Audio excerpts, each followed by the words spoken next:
ආයිබෝවන් කියලා පිළිගන්නවා ඕඩි creation සරන්ගෙන eBay Dropshipping tutorial එකේ පළවෙනි වීඩියෝ එකට. Dropshipping ගැන කතා කරන්න කලින් අපි බලමු මොකක්ද මේ ඇක්ටිව් ඉන්කම් එකක් කියන්නේ, ඒ වගේම මොකක්ද මේ පැසිව් ඉන්කම් එකක් කියන්නේ කියලා. ඇක්ටිව් ඉන්කම් එකක් එහෙම නැත්නම් සක්‍රිය ආදායමක් කියලා කියන්නේ අපි ව්‍යාපාරික ස්ථානයක හරි කොතන හරි තැනක වැඩ කරලා අපි ආදායමක් ලබා ගන්න එකට. අපේ බිස්නස් එකක් වෙන්න පුළුවන්, අපි සාමාන්‍ය කරන ජොබ් එකක් වෙන්න පුළුවන්, ලිය කියවිලි වැඩ වෙන්න පුළුවන්, පරිගණකයකින් කරන වැඩ වෙන්න පුළුවන්. මේ මොකක් හරි ක්‍රමයකින් වැඩ කරලා මුදල් උපය ගන්න එකට තමයි අපි ඇක්ටිව් ඉන්කම් එකක් කියලා කියන්නේ.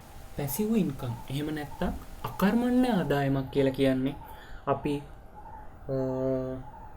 වැඩ නොකර නිදාගෙන ඉන්න වෙලාවල් වලදී පවා අපිට සල්ලි හම්බෙන ක්‍රමයකට පැසිව් ඉන්කම් එකක් ඇත්තට බිල්ඩ් අප් කරගෙන යනකොට අපිට කරන්න වැඩ තියෙනවා. අපි වැඩ කරලා පැසිව් ඉන්කම් එකක් හදාගත්තට පස්සේ අපිට ඇත්තටම අපි නිදහසේ ඉන්න වෙලාවල් වලදී පවා සල්ලි ලැබෙන ක්‍රමයකට තමයි පැසිව් ඉන්කම් එකක් කියලා කියන්නේ. ඉතින් ගොඩක්ම සරලව ඇක්ටිව් ඉන්කම් එකක් කියන්නේ මොකද්ද, පැසිව් ඉන්කම් එකක් කියන්නේ මොකද්ද කියලා අපි කතා කරා. මොකද මේ ටියුටෝරියල් එක බලන්න යන ඔයාගේ අරමුණ ඇක්ටිව් ඉන්කම් කියන්නේ මොකද්ද, පැසිව් ඉන්කම් කියන්නේ මොකද්ද කියලා දැනගන්න එක නෙමෙයි. eBay Dropshipping කියන්නේ මොකද්ද, ඒක කරන්නේ කොහොමද කියලා දැනගන්න එක. ඉතින් අපි දැන් බලමු මොකද්ද මේ Dropshipping කියලා කියන්නේ කියලා. හරි, මෙතනින් එහාටත් සරලව මම මේ වැඩේ කරගෙන යනවා. අපි බලමු Dropshipping කියන්නේ මොකද්ද කියලා. අපිට සප්ලයර් කෙනෙක් ඉන්නවා.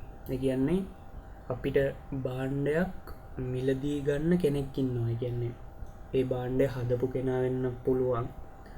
එහෙම නැත්නම් ඒ භාණ්ඩය විකුණන අඩු මුදලකට විකුණන කෙනෙක් වෙන්න පුළුවන්.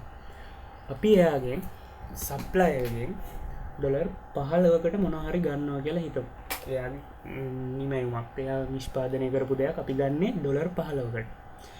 ඒ ඩොලර් 15කට ගන්න එක අපේ ස්ටෝර් එකක, අපේ ෂොප් එකක අපි විකුණන්නේ ඩොලර් 25කට. එතකොට කස්ටමර් කෙනෙක් ඇවිල්ලා කෙලින්ම සප්ලයර්ගෙන් මේ දේ ගත්තොත් එයාට ඩොලර් 15කට ගන්න පුළුවන්. අපෙන් ගත්තොත් ගන්න ඩොලර් 25කට. එතකොට අපිට ප්‍රොෆිට් එකක් තියෙනවා මෙතන ඩොලර් 10ක. ඉතින් මෙන්න මේ වගේ වැඩකට තමයි සරලවම ඩ්‍රොප් ශිපින් කියලා කියන්නේ. ගොඩක් වෙලාවට සප්ලයර්ස්ලා, ඒ කියන්නේ සාමාන්‍ය මේ තියෙන වාතාවරණය ඇතුලේ සිද්ධ වෙන බිස්නස් වලදී සප්ලයර්ස්ලා විදිහට කටයුතු කරන අය තොග විදිහට තමයි යාළගේ භාණ්ඩ විකුණන්නේ. එතකොට මැද්දේ ඉන්න කට්ටිය ගොඩක් වෙලාවට කරන්නේ ඒගොල්ලන්ගෙන් විශාල භාණ්ඩ ප්‍රමාණයක් මිලදී අරගෙන ඊට වඩා වැඩි මුදලකට සිල්ලර කඩ විදියට, සිල්ලර විදියට භාණ්ඩ එක දෙක විකුණන එක ඊට වඩා වැඩි මුදලකට. ඩ්‍රොප් ශිපින් වලදී අපිට මේ ප්‍රශ්නේ ඇති වෙන්නේ අපි ගොඩාක් දේවල් මිලදී ගන්න ඕනේ වගේ ඒ වගේ ගැටලු ඇති වෙන්නේ නැහැ. ඉතින් අපි සරලව කතා කරා මොකද්ද ඩ්‍රොප් ශිපින් කියන්නේ කියලා. අපි ටියුටෝරියල් එකේ ඉස්සරහට යමු. ඩ්‍රොප් ශිපින් කරන්න පුළුවන් අපිට eBay සයිට් එකේ විතරද? නෑ, ඇත්තටම නෑ.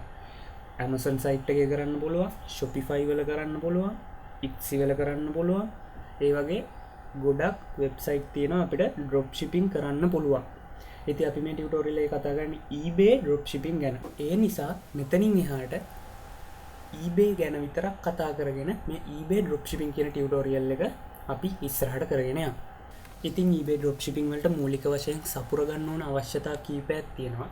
ඉතින් ඒ අවශ්‍යතා ගැන මම මේ ටියුටෝරියල් එකේ කතා කරන්න යන්නේ නැහැ. අපි ඊළඟ ටියුටෝරියල් එකෙන් බලමු මොනවද මේ මූලික අවශ්‍යතා කියලා.